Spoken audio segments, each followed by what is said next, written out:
Hello, everyone. Thank you for joining us this evening. We are going to get started with our event. Thank you so much for joining us. As I just mentioned, my name is Alicia Roberts, and I am one of the community service chairs for the Beta Pi Sigma alumni chapter of Sigma Gamma Rho sorority. And we are delighted to have some financial experts here with us tonight. Um, we are going to be talking about securing your financial foundation. So I know some of you may be pretty savvy with getting the coins, but how are you managing your coins? That is what is going to build wealth, especially in our communities. That is what is important. So this is a three-part series. The first part is tonight, and we're talking about securing the financial foundation. The second part of the series will take place in May, and we're going to be talking about building and restoring your credit. And the third part of our series will take place in June, and it's all going to be about investing in real estate and attaining home ownership. So thank you once again for being a guest today.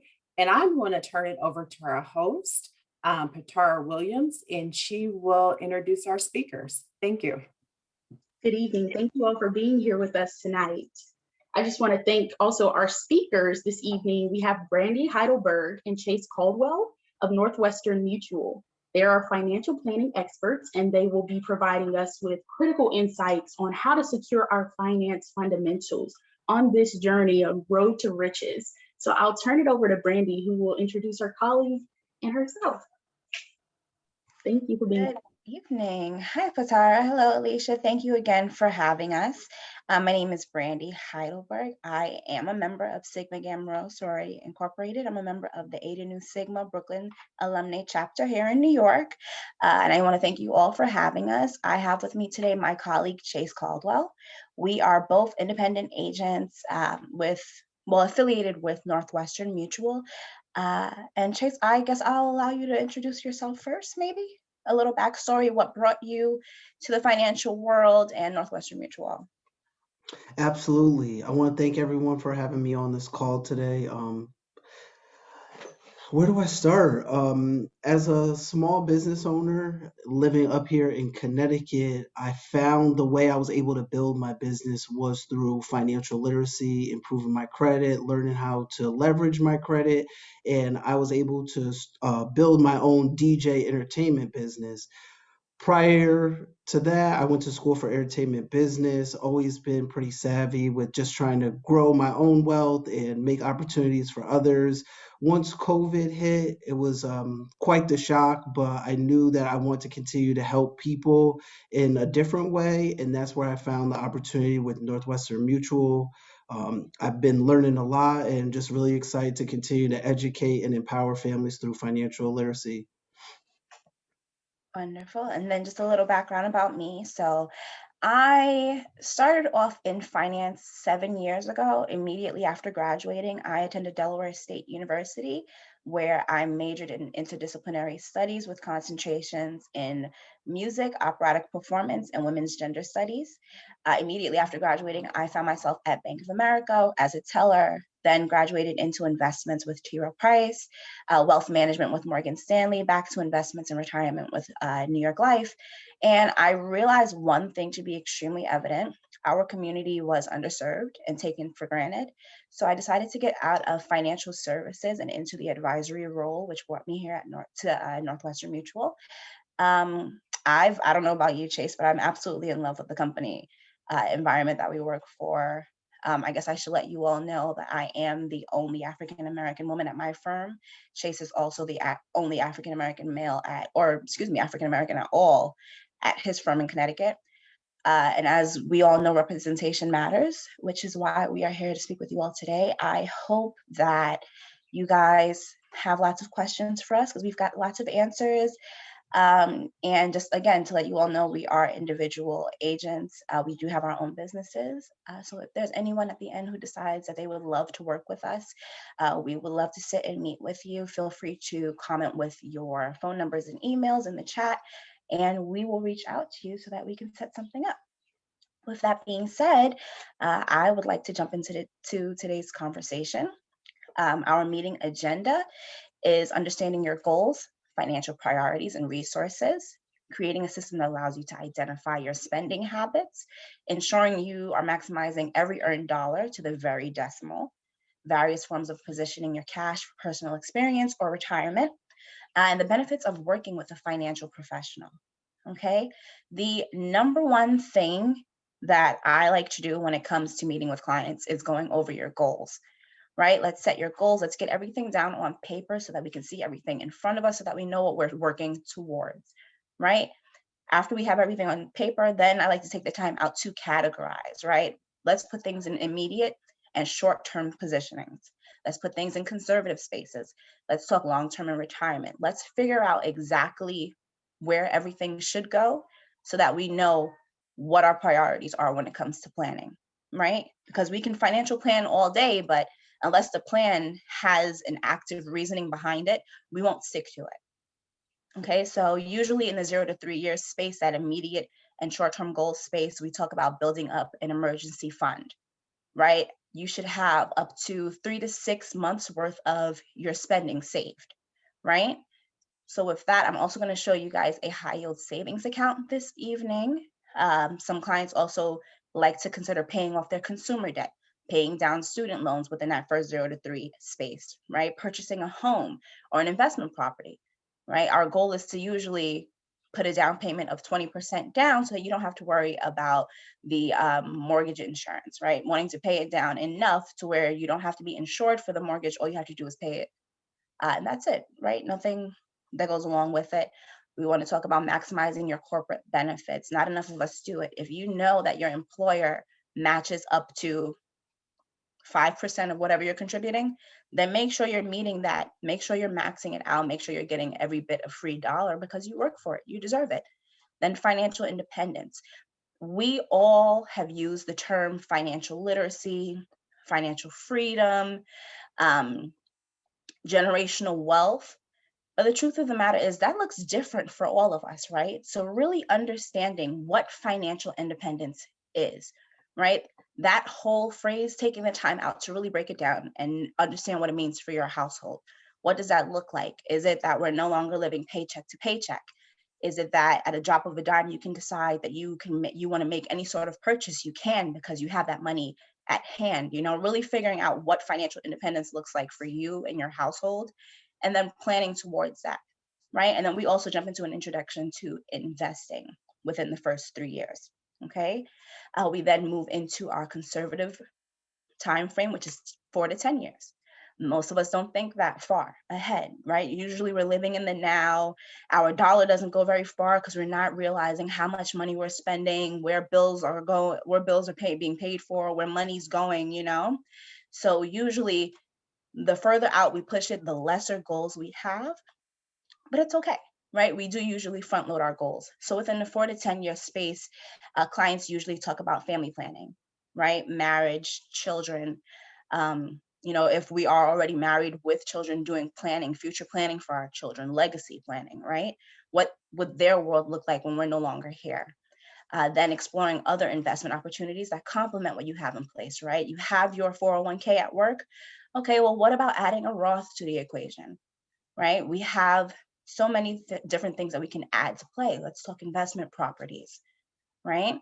Then we move on to retirement plans and rollovers, right? If we're changing our employers, knowing that we had a 401k at the last place, let's roll it over into the new one. Let's keep building on that. Let's not cash it out, pay the taxes on it, pay the penalty on it. Let's keep it building, right? We've worked so hard for it. We want our retirement to look healthy. So just keep rolling it over. And as it rolls over, it just accumulates more and more value. Entrepreneurship endeavors. I don't know about you guys, but during this entire pandemic, it seemed like everybody and their mom had some sort of side hustle. And I think that's amazing, right? We're all cashing in at this point on what we're good at. So entrepreneurship and endeavors, really having the backing for that. Also doing some business planning that comes along with it, right? And then checking your retirement trajectory. We do not want to forget retirement in none of the stages in which we're planning for, right? Our end game is always retirement. How are we going to get there? How do I get to retire at the age that I want to retire at, right? And then speaking of retirement, our long-term goals, our 10 plus years, right? Whether that's purchasing another property or relocating to another area, investments that are working for me, as in, if you're currently invested in a few things here within your Roth that's making good money, let's keep up with that, right? Let's keep dumping into it. Let's keep making these things work for us. And then essentially retirement. Not enough of us think about what retirement would look like for us. Not enough of us say, okay, this is the dollar amount I want to retire off of. This is how much I want coming in every month after I retire. This is where I want to live. This is the type of home I'd like to have. These are the bills that I want paid off. Not many of us even consider, paying for health insurance while retired. These are all things to consider. This is why we build a plan. This is why we go over all of our goals so we know where it is that we're looking to go. Okay. The next thing I want to talk about is budget. Budgeting and goal planning go hand in hand, right?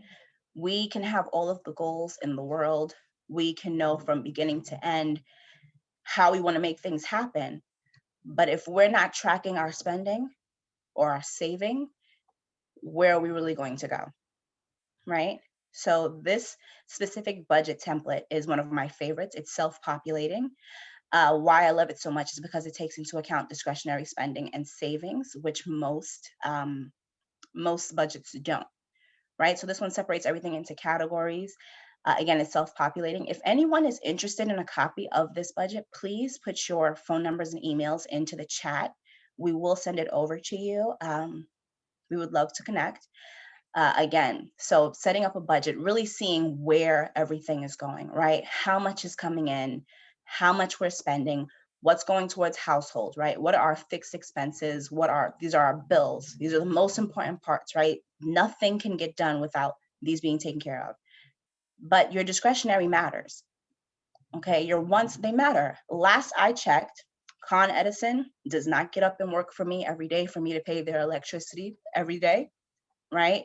There's no reason why I'm paying off this car note and I'm paying down the mortgage and rent, but I'm not paying myself, right? I'm not getting a chance to indulge on the things that I like. So discretionary spending is important. Of course, we don't want it to be too high, but it's something that's necessary to keep us moving, keep us functioning, keep us happy, right?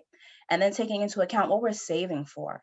Our emergency fund, again, that number should be between 3 to 6 months worth of savings, or excuse me, spending, right? We want 3 to 6 months worth of our expenses.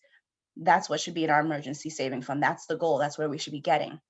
If we have children, saving for college savings, even if they choose not to go to college, having a pool for them for when life begins for them, right? Not all of us started life with money in our hand, but with all of the proper planning, we can set our children up for something beautiful, right?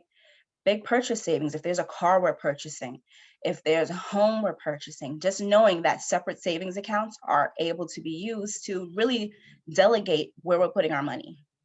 Okay. So again, if anybody's interested in a copy of the budget sheet, we will send it over. Just send us your email and phone number. Okay. The next thing I would like to talk about are high yield savings accounts, which are my favorite thing to talk about because not enough of us are aware. Okay. So if we look at this chart, these numbers are pre-COVID. So if you think about your traditional savings account, your Bank of America's, your Chase, 0.07%, right? Now that we're during this pandemic, it's more of a 0.01%. Okay, in comparison to a high yielding savings account with an interest rate of 1.65%. Again, this is pre-COVID. Now it looks more like a 0.50%, much lesser than what it originally was, but still a lot more than what traditional banks have to offer. The reason why we want to save within high yielding savings accounts is because we're the idea of beating inflation is what we want to do, right? When we think about inflation, We think about, you know, when we were younger, we could take $1 to the corner store and buy 4 bags of chips, right? Today, you take that same dollar, you'll probably walk away with 1 bag of chips. So what we're doing is we're trying to get closer and closer to the inflation rate, which is now somewhere around 2 to 3%. Okay, so imagine over a 1-year span, you've deposited $5,000, right? You haven't added anything else to it, haven't taken anything else from it.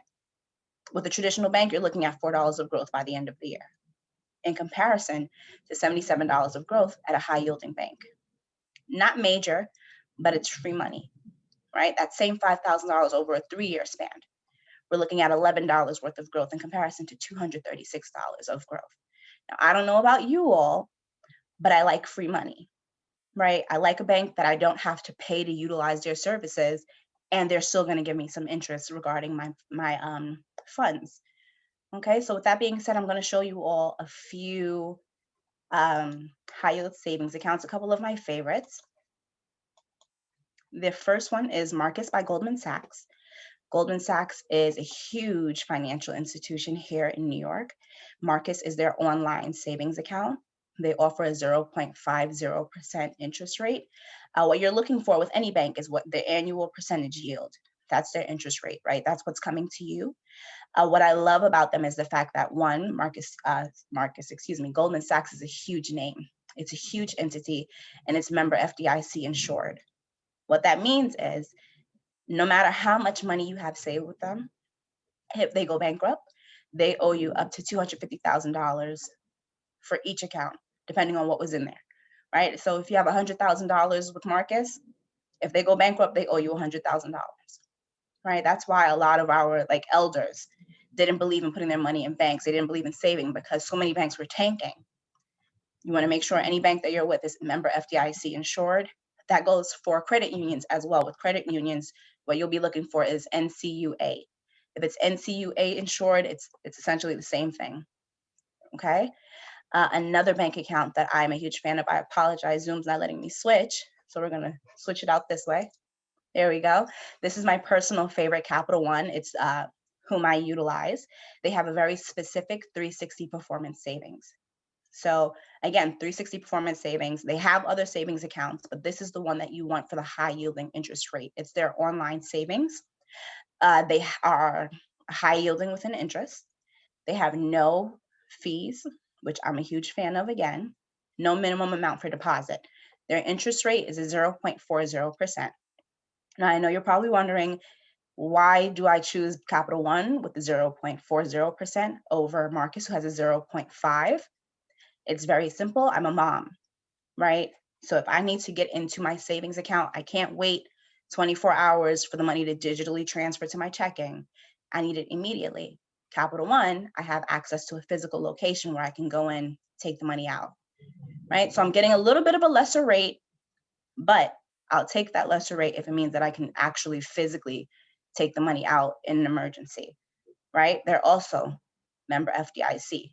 Okay, remember, we're gonna keep repeating that, member FDIC. Any bank that we're utilizing, make sure that they're insured. I know a lot of us are looking to support Black owned. I have a lot of clients that are often asking about Black owned banks. There isn't one that has a high yield savings as of yet. The one thing I will say is a lot of clients are talking about Greenwood Bank, which is the bank that Killer Mike is backing. They are not as of yet member FDIC insured. So while I would say yes, support our community, make sure you're supporting yourself initially, right? And Brandy, Yes, of course. just to add on to that, I know specifically with Greenwood there is a wait list. So one thing that I've shared with people is it's great, especially if you want to make sure to use Black-owned banks for checking, and then also kind of using the high yield savings account as a way to kind of complement that as well. Thank you, Chase. Another bank that I'm a major fan of, Discover, right? Not so much their credit cards, but a lot of us are familiar with their credit cards because of their college credit card push.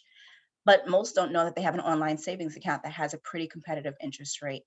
Okay, they also have the 0.40% APY, or rather interest rate.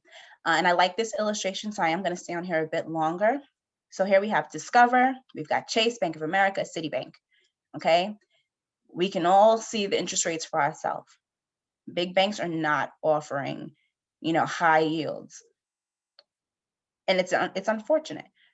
Okay. With most people, we assume we put our money into the bank, right? They put it in a closet. When we're ready for it, they give it back to us. But that's not true. When we put money into the bank, they take the money, they make major investments, they earn money for themselves. And as a consumer, I believe that we deserve a portion of what they're earning, right? So let's say over the year, or the years rather, we've saved $30,000, right? If you look at your Discover savings account with a 0.40% rate, that's $120 worth of increase. $120 may not be much in comparison to $30,000, but when you look at $120 compared to your other banks, at the end of the year, you're getting $3 from Bank of America after paying $8 every month of a fee. $3 from Chase with $5 fees every month, right? It doesn't add up. Why is this my annual yield if I'm paying you so much every month to keep this account? So again, I'm not a fan of fees. I'll show you a few more options that I know are also major: Wells Fargo, PNC, and I'll show Capital One once more just because it is my favorite and I am partial to them.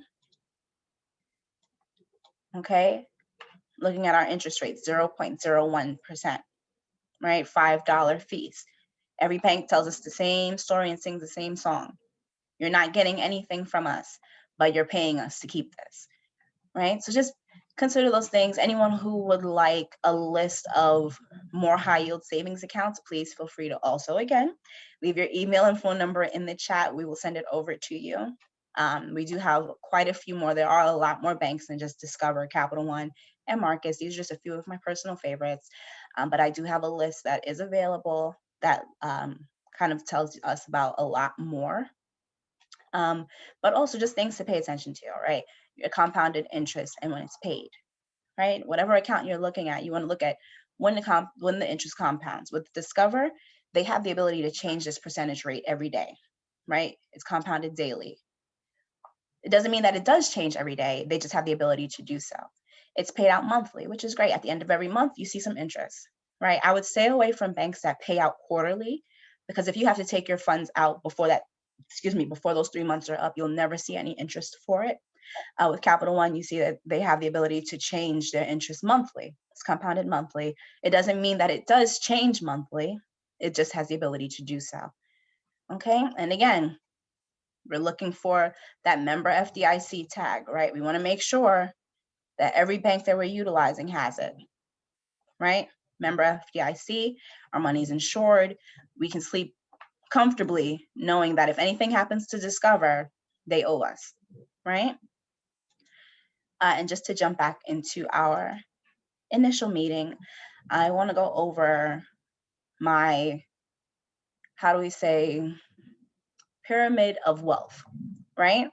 So you ask most people, what is your greatest asset?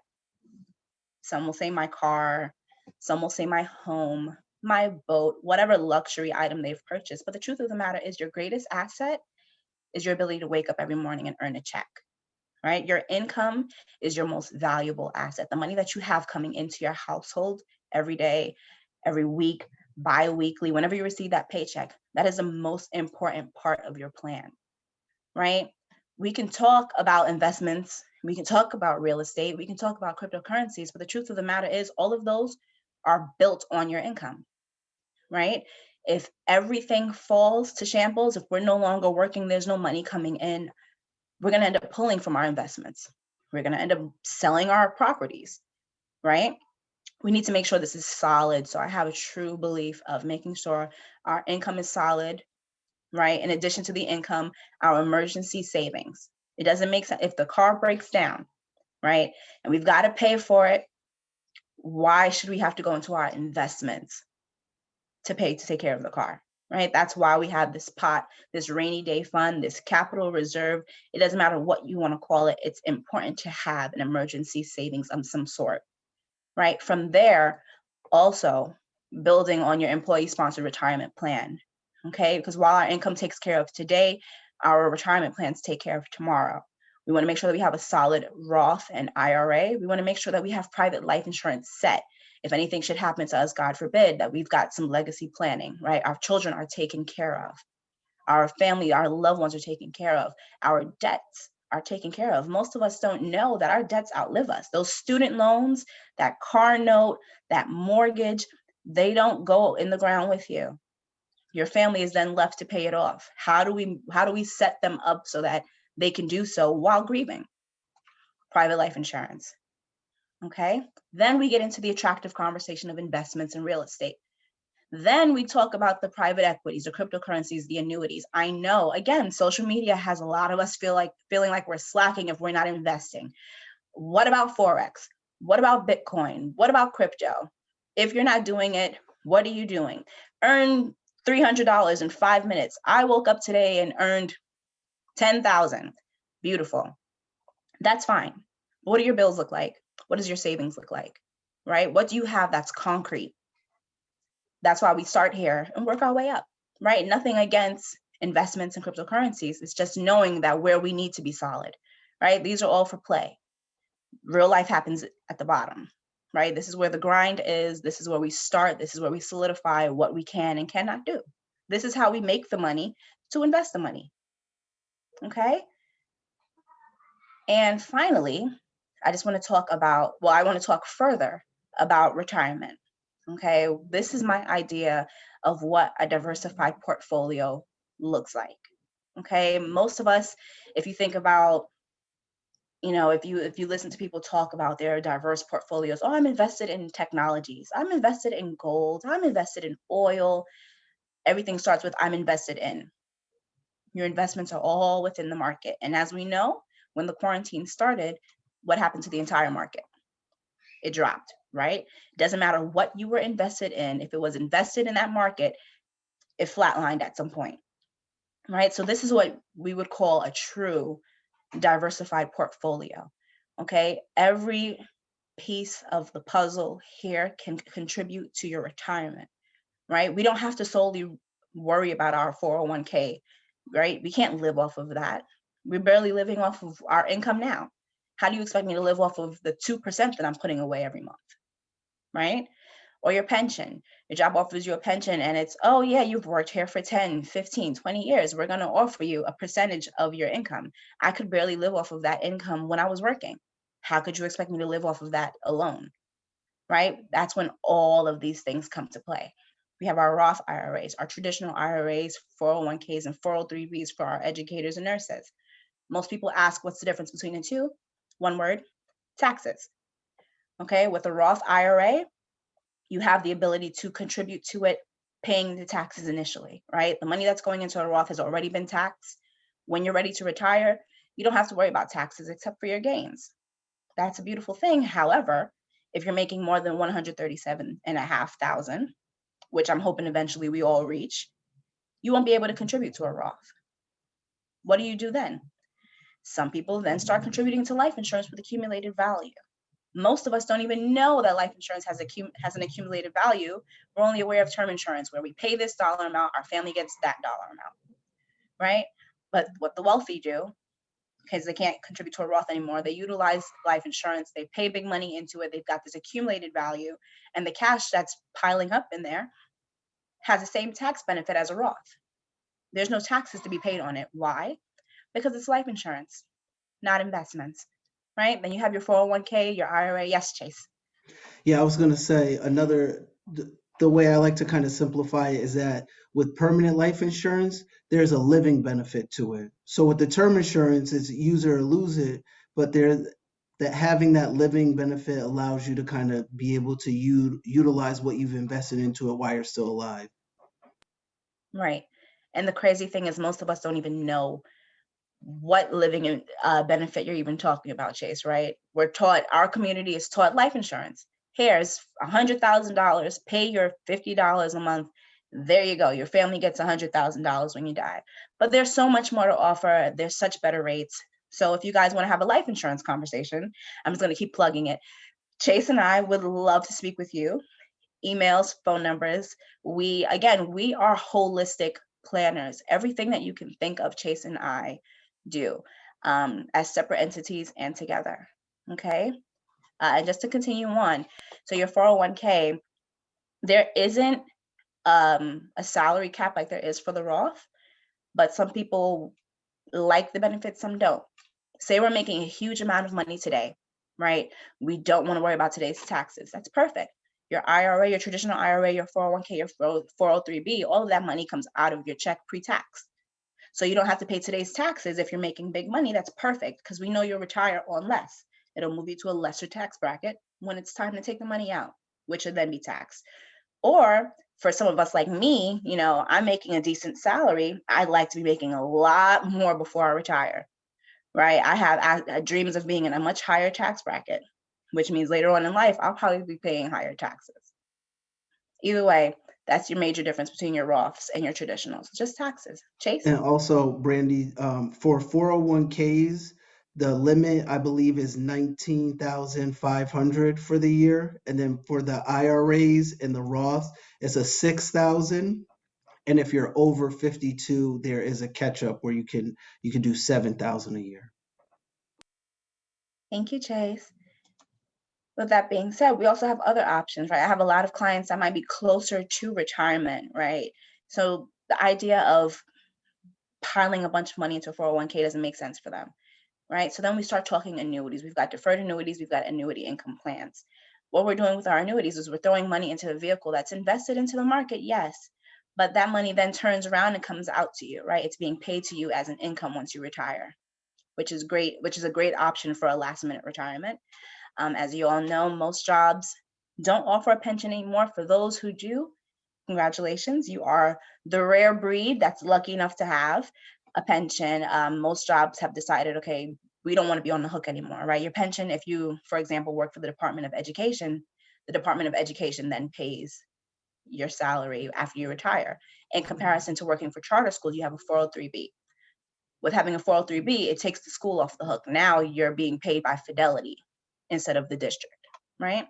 Social Security, we're all taxpayers, right? So long as it still stands, when it's time for us to retire, it's already available to us to go into our reserve of cash, okay?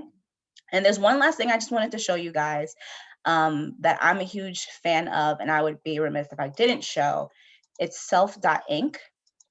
We don't like to jump into a heavy credit conversation during presentations because we all have our own, difficulties with credit, and we all have our own goals with credit. But again, with a personal meeting, we can have a one-on-one conversation regarding. But just to show you all, self.inc, it's a credit repair site that I personally utilize. It's a builder. What it does is you have 4 options, right? So your 4 options: pay $25 a month for 2 years, $35 a month for 2 years, $48 a month for 1 year, $145 a month for 1 year. And what it'll do is it opens up immediately. So you know how most credit cards, when you file for it, you take a hard hit, right? You get the hard inquiry, your credit score drops. This does not happen with Self. It immediately opens up like a bank account. However, it shows on your credit score as a small loan. So for example, I utilize their $35 for 2-year option. I pay it every single month. And every single month you'll see on the credit report, like it'll say small loan of $724. Every month it pays down little by little. It's like a line of credit. So it is taking major effect on your credit score, which is why I love it. Every month I see the change, right? If I look on the 16th of every month, I can clearly see, all right, 10 to 15 points, I'm up, right? It's an evident change, which is why I love it so much. At the end of my 2-year term of paying into it, I then get the $724 returned to me in a CD form, or if I want to take it out, utilize it for whatever, right? Spend it on myself because I committed for 2 years. Yeah, I just like to kind of wrap up with that because I am a huge fan of it, and I do notice the major change. If you guys are interested, again, that's self.inc is the website. And yeah, with that being said, I would love to open the floor up for any questions you all might have. Chase and I both are available for conversation. We're also both available for meetings. We would love to meet with anyone who would love to meet with us. Any questions?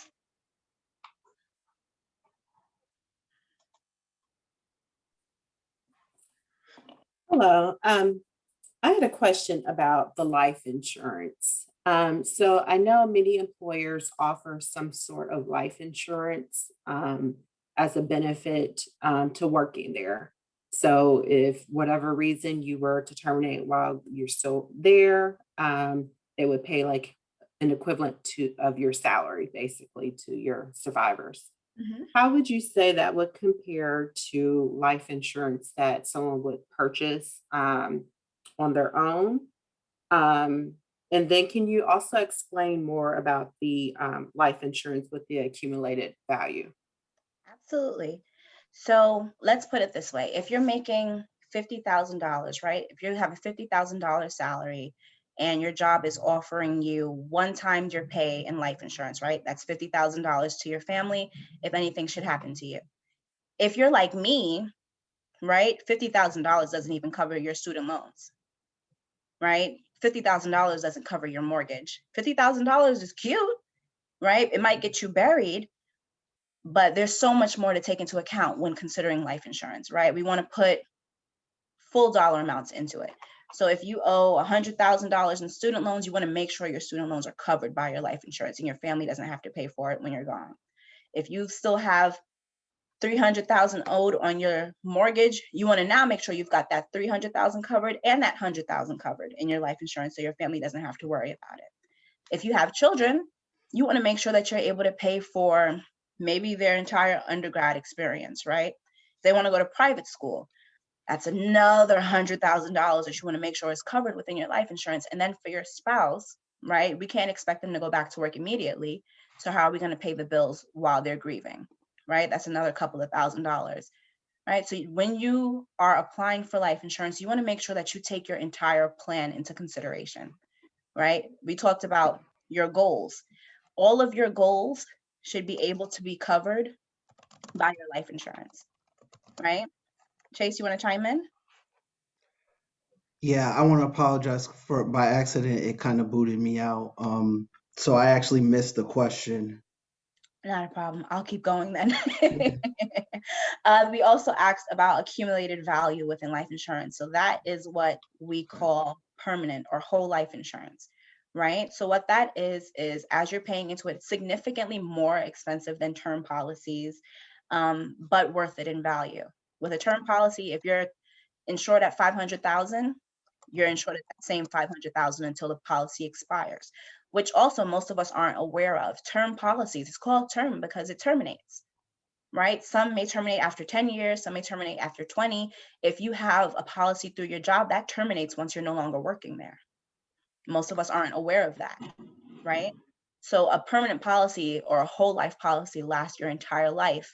The best part of the benefit is every single year as you're contributing to it, your benefit is increasing. So if you start at 500,000, by the next year, you might be at 510,000, right? At some point in time, you might even be looking at $1,000,000 having started your policy with a $500,000 benefit, right? Hey, That dollar amount Brandy, increases. Yes. I was going to say to that point, one of the ways that I share with many of my clients is term insurance is like renting. It's a use it or lose it type of thing. While you're in there, you have it, and at a certain time, it's gone. And then permanent life insurance is more like purchasing a home mortgage. You're paying into it, and you're creating that equity within it, which eventually you'll be able to either use while you're still alive, or pass on and create legacy. And typically, that's how a lot of wealthier people are able to pass on larger lump sums or create that legacy because they've had it for their whole life, opposed to like a term policy. Maybe at age 60 you no longer have it, and then you end up passing away a few years later with no coverage. So there are a couple of different things that really allow you to utilize one over the other. Right. And while we're talking about building wealth, we all know the name the Rockefellers, right? The Rockefeller family built their entire fortune off of whole life permanent insurance, right? That living benefit that Chase is talking about, that dollar amount increases every single year that you're contributing to it. It's amazing, Compounding. right? It's just constantly compounding its interest, constantly being available. And the beauty of it is you can then take the dollar amount, right? You take that cash value, you can utilize it for anything. And the best part about it is it's tax free because it's life insurance. It's not Mhm. investments, right? It's taken from that policy like a loan, and all it will do is reduce the death benefit if you choose not to pay it back, right? Because You don't it's your go money. exactly, Yeah, technically they have to pay you it sooner than later. But if you choose to use it while you're still alive, they just take it from what they owe you. right. And I do see here, there are a few questions in the chat. We were asked if we're familiar with companies that offer long-term care. We're partnered with Northwestern Mutual. They offer the best long-term care as well as the best whole life life insurance policies as far as North America goes. So Mhm. would love to have a conversation with you if that's something that you would like to discuss. I'm also noticing we have a question regarding self. So self is great. Self.inc, the credit builder, is great if you have poor credit, fair credit, good credit. It's going to increase regardless, right? So long as we're paying into it, it's increasing. I can't speak on behalf of the $25 a month because I personally utilize the $35 a month. I don't see why it wouldn't be a major, excuse me, a major effect, right? It's an option because it works well. So I would definitely, if you're considering just continuing to build your credit score. I have a client now who has a 720, but has this 800 goal. They really want to get to 800. What can I do to push me to that 800? Self. And little And by little. Brandy, Yes. with self, I think one of the great things is that it allows you to create a payment history. So in case you don't have any credit or you're really new to it, having that monthly ongoing consistent payment is what's going to be able to bring up your score, because that is one of the major factors, your payment history as well as your credit utilization. Right. Right. It does show like line of credit. If you, even if you don't have a credit card, you now have a line of credit utilizing self. Any other questions? I did want to touch back on the long-term care. What one of the unique things specifically at Northwestern Mutual is that we do offer a hybrid policy where you're able to use whole life permanent insurance and you can attach a rider, which is called accelerated care benefit. So typically with long-term care, it's very similar to car insurance. It's a use or lose it type of thing. But if you have it in your permanent life insurance, you can actually borrow from your cash value to use as an allowance to cover any of those long-term care needs. So there's a lot of flexibility nowadays. A lot of things are changing. So anybody who's interested in learning more about the different options, we'd love to, show you a personalized option that might fit something that would fit your need. Absolutely. Any other questions?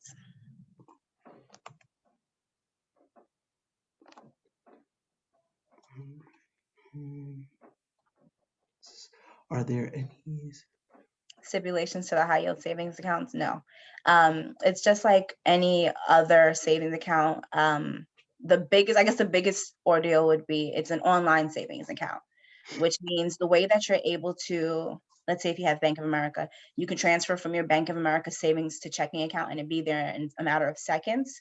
With these online high yielding accounts, you can transfer it today. It'll take about 24 hours to 48 hours for it to then show up in your checking account. When you hear that, you might not be a fan of it. However, it really helps when it comes to making sure you save, right? Keep on building your Discipline. emergency savings. Exactly. Because you can't move the money immediately. That means you're not going to touch the money much at all, right? So I guess we can call that a stipulation. At the same time, it does, like you said, Chase, help with discipline. Yeah, I personally use the Marcus savings account. Actually, I use Marcus and I also use American Express. I had the American Express one years ago before Marcus launched. And what I really like about Marcus is that the app is extremely simple. It's put money in, take money out, and keep it. But the money, so as soon as you put the money in, it shows in your account. So say you're waiting for the money to transfer, they'll still pay you interest on the money that you're going to deposit. And then when it comes to withdrawals, it does take about 24 hours, but I've seen it come as soon as next day. Can we speak on CDs and if they're beneficial to your portfolio? Okay, so I was actually asked this literally 10 minutes before we started the presentation. The CDs do still exist. They are a thing, but when you look at most CDs at this point, their interest rate isn't competing with high yield savings accounts, right? We pulled up Marcus. I believe Marcus showed them right next to each other. They Let's actually have CDs in Marcus. right, So right. with Marcus, depending on where as the interest rates adjust, you can lock in a higher interest rate if you want to put it in a CD. And they actually offer a no penalty CD that you can withdraw early if you decide to without any penalties.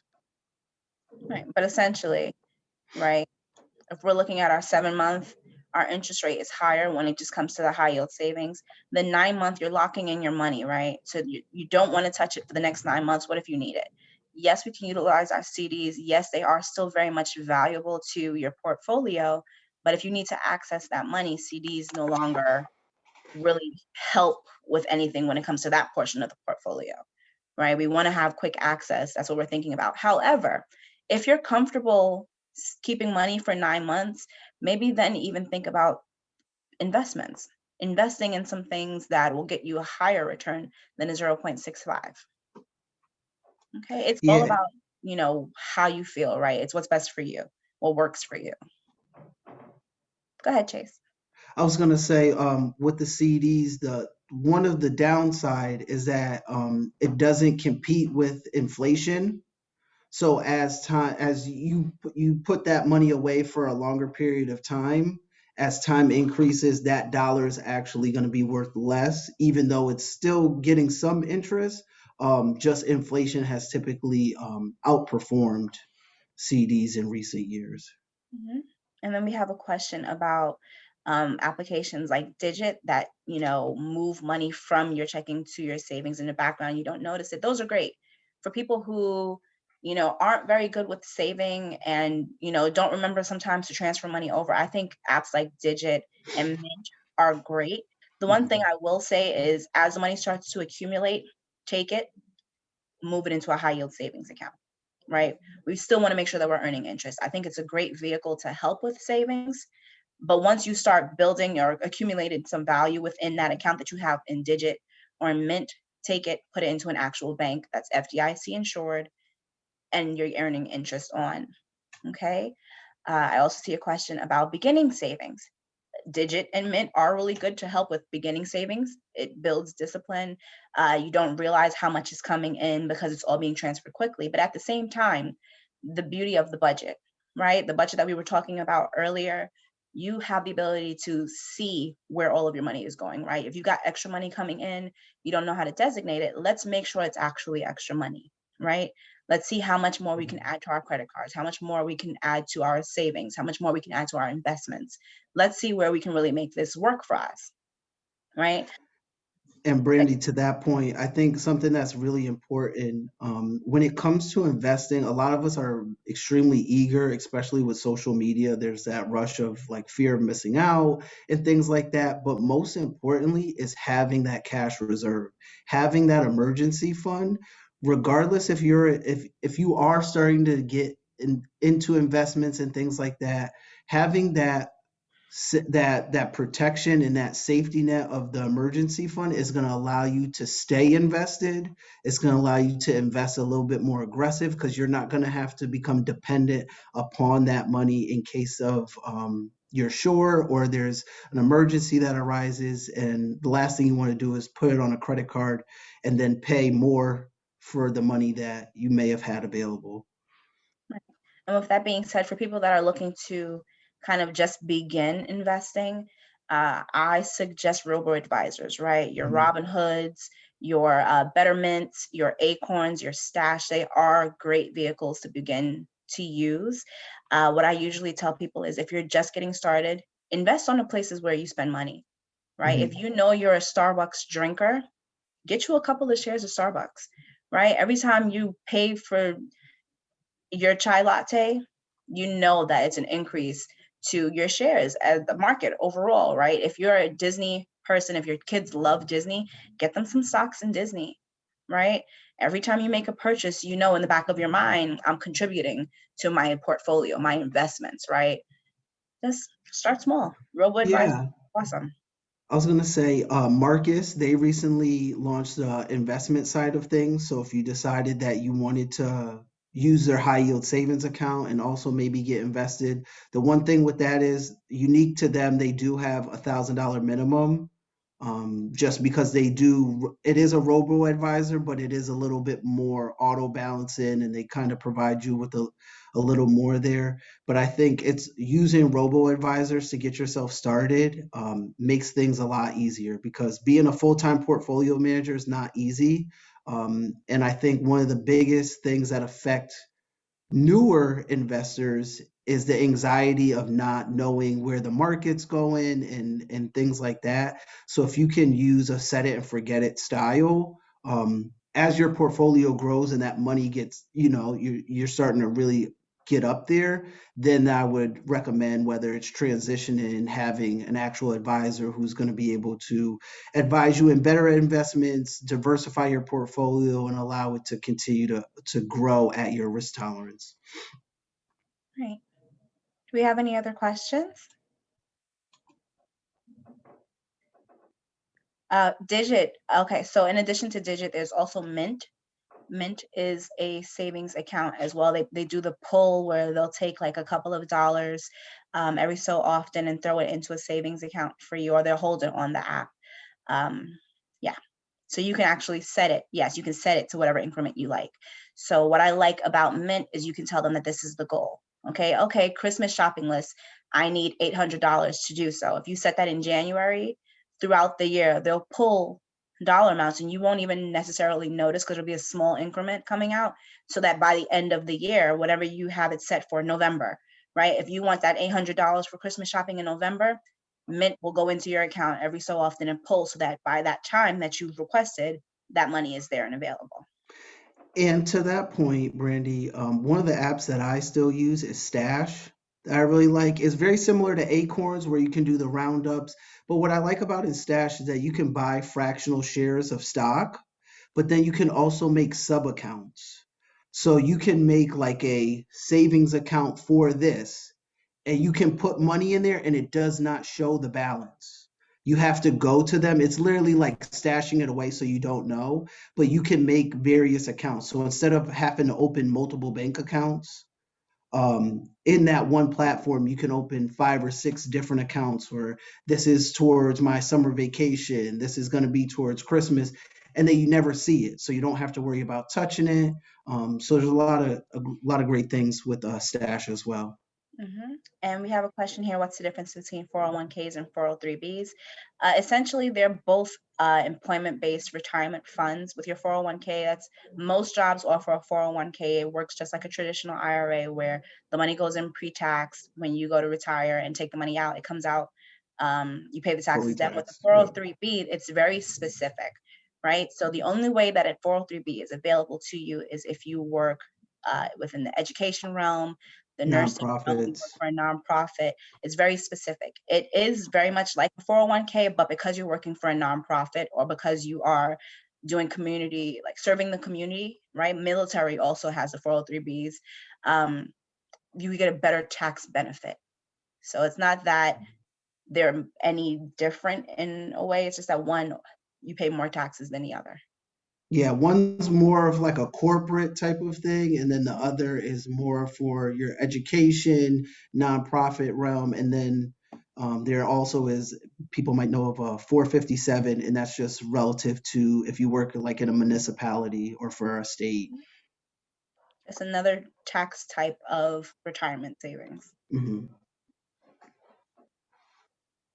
Any other questions? No?